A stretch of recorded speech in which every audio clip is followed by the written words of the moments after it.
আল্লামা সাইদি তুমি মরণি শহীদ হয়েছ তুমি এটাই জানি, শহীদ হয়েছ তুমি এটাই জানি। আল্লামা সাইদি তুমি মরণি শহীদ হয়েছ তুমি এটাই জানি, শহীদ হয়েছ তুমি এটাই জানি। কারাগারে কাটালে 13টি বছর, জালিম কেঁপেছে তোমায় দেখে থর থর। কারাগারে কাটালে 13টি বছর, জালিম কেঁপেছে তোমায় দেখে থর থর। ঠিক না? তুমি যে ছিলে মোদের নয়ন মণি, তুমি যে ছিলে মোদের নয়ন মণি, শহীদ হয়েছ তুমি এটাই জানি। আল্লামা সাইদি তুমি মরণি শহীদ হয়েছ তুমি এটাই জানি। চিল্লা বলে ঠিক কিনা? আমার ভাইয়েরা, আমার বন্ধুগণ, আমরা কোথায় ছিলাম মনে আছে? আমাদের মনে আছে কোথায় ছিলাম?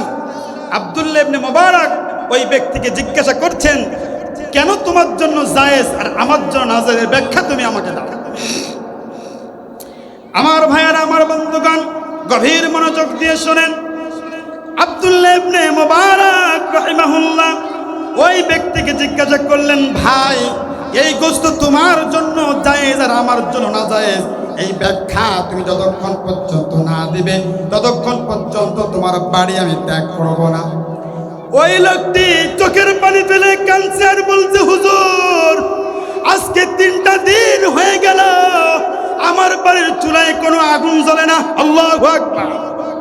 আমার বিবি সন্তানদেরকে সান্ত্বনা দেয়, চুলার ভিতরে একটা পাতিল দিয়ে খড়িগুলো নাড়াচাড়া করে আর সান্ত্বনা দেয়, বাচ্চারা তোমাদের জন্য চুলার মধ্যে কোনো কিছু রান্না করা হচ্ছে।